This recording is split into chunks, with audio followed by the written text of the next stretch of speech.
جو ہمارا سماج ہے وہ اس میں ہم چاہتے ہیں کہ ایک ڈھانچے میں ہی لوگ رہیں اور وہ جو اصل میں کر رہے ہیں وہ کرتے رہیں چھپا کے، لیکن جو ایک ڈھانچہ ہے اس کو برقرار رکھیں. تو وہ جو رولز ہوتے ہیں ہمارے کہ عورت کو یہ کرنا چاہیے، چادر چار دیواری، جب عورت باہر نکلتی ہے تو ایک دم سے خوف آ جاتا ہے کہ یہ کرنے والی کیا ہے، کیونکہ ہمارا ایک پرسپیکٹیو ہے کہ صرف عورت یہ ہے یا یہ ہے، اس کے علاوہ ہے کیا. ہم دیکھتے ہیں کہ وقت کے ساتھ ساتھ تبدیلیاں آتی ہیں، لوگوں کی معاشی ضروریات کی وجہ سے عورت گھر سے باہر نکلتی ہے یا اس کی اپنی مرضی سے بھی، اور اس کی وجہ سے لوگ بہت فرسٹریٹ اور کنفیوز ہوتے ہیں. آپ اگر کہہ رہی ہیں کہ عورت کو پاکستان یا اس سوسائٹی کے اندر چار دیواری کی پرسپیکٹو سے دیکھا جاتا ہے کہ خواتین کا کام جو ہے گھر سنبھالنا ہے، لیکن ہمیں ہسٹوریکل فیکٹس میں یہ چیز نظر نہیں آتی ہے. ہمیں نظر آتا ہے کہ 1965 کے اندر جب الیکشنز ہوتے ہیں، ایوب خان جو ہے اگر وہ ریگنگ نہ کرتے، اب تو ایویڈنس موجود ہیں، تو شاید دنیا کی پہلی پریزیڈنٹ وومن خاتون ہوتی پاکستان، اور اس ریجن سے ہونی تھی. آپ کو بیوی نظر آتی ہیں باہر نکلی، تو لوگوں کی ریزسٹنس تو نہیں ہے کہ خواتین جو وہ گھروں کے اندر ہیں، وہ تو سپورٹ کر رہے ہیں. پھر what went wrong in Pakistan? بہت سارے لوگ کہتے ہیں ضیاء الحق کی وجہ سے یہ پورا ملک ایسے ہوا ہے. مجھے نہیں لگتا، مجھے لگتا ہے کہ اس سے بہت پہلے ہی اگر ہم دیکھیں کہ جس طرح سے پالیسیاں ہوتی ہیں، لوگوں کو بس ایک خوف کے سما میں ڈالنا، لوگ بھی فرسٹریٹ ہوتے ہیں، وہ تنگ آ کے پھر دیکھتے ہیں آگے والے میں کس کا حق ماروں. مجھے لگتا ہے ایک نفسیاتی مسئلہ ہے، بہت ساری وجوہات ہیں. پھر کنسینٹ کا بہت مسئلہ ہے کہ عورت کا حق جوریڈیکلی جو عدالت ہے آپ کی، وہ انگریزوں کی حکومت سے چلتی آ رہی ہے.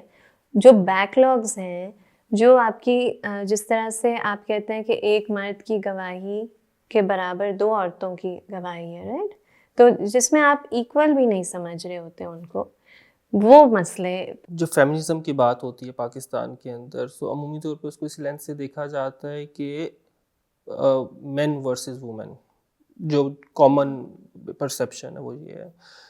اور بہت کم بات ہوتی ہے کہ اینٹی فیمنسٹ جو ٹینڈنسیز ہیں وہ تو خواتین کے اندر بھی ہوتی ہیں اور بہت زیادہ ہوتی ہیں. پاکستانی مرد ایسا مرد کیوں ہے، اس کے اوپر بات نہیں ہوتی ہے. ہمارے ہاں نارملائز ہیں بہت ساری چیزیں. کیا سب سے زیادہ مسائل خواتین کو اپنی ساس کی طرف سے گھر میں نہیں آتے؟ تو ساس تو خاتون ہی ہے. آپ کو نظر آئے گا کہ ایک گھر کے اندر ایک ماں جو ہے اس کی ٹریٹمنٹ ورڈز اپنی بیٹی اور اپنے بیٹے کی نسبت بہت بہت فرق نظر آتا ہے. کیا ہمارے ہاں جو ماں ہے وہ بتا رہی ہے اپنے بیٹوں کو کہ نہیں، کچن میں کام کرنا صرف تمہاری بہن کا کام نہیں ہے، تمہارا بھی کام ہے. گھر کی صفائی کرنا صرف تمہاری بہن کا کام نہیں ہے، تمہارا بھی کام ہے.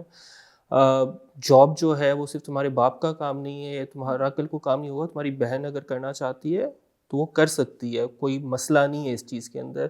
یہ ساری جو تربیت ہے یا یہ اویئرنیس ان خواتین تک پہنچانا تو آپ ہی لوگوں کی ذمہ داری ہے، کیونکہ میرا نہیں خیال کہ اس میں ان خواتین کا بھی کوئی قصور ہے، کیونکہ وہ ایک ٹریڈیشن کو فالو کر رہی ہیں جو کہ اس سے پہلے ان کی ماں نے ان کو بتایا، وہ اب اپنی آگے بیٹیوں کو بتا رہی ہوں، بیٹیاں کل کو بھی یہی رپیٹ کر رہی ہوں گی. تو اس سائیکل کو چینج کرنے کے لیے تو رول آپ لوگوں نے پلے کرنا ہے. ہر خاتون کو کہیں نہ کہیں ملتا ہے بینیفٹ پدرشاہی سے کہ میرا بیٹا ہے تو اب میرا سٹیٹس اب بڑھ گیا، یا میرا مرد باہر گیا ہے کام کرنے کے لیے تو میرا سٹیٹس. تو وہ ساری چیزیں جڑی ہوئی ہیں. تو یہ نہیں ہے کہ صرف عورتوں کو ہی سمجھائیں. مجھے لگتا ہے کہ یہ ایک پورا ایک اسٹرکچرل مسئلہ ہے. میں نے کافی ایسے مثال دیکھے ہیں جس میں مرد آ کے کسی روشن خیال بیٹھک میں بیٹھ کے سوچتے ہیں کہ ہیں یہ کیا ہے، پھر وہ اپنی ماؤں کے ساتھ لڑتے ہیں کہ نہیں، ہماری بہن کو پڑھنے دو، یا اس کو جاب کرنے دو، یا مجھے سب سے بڑی بوٹی نہ دو ساروں میں وہ مطلب نیوٹریشن تک بھی آتی ہے بات.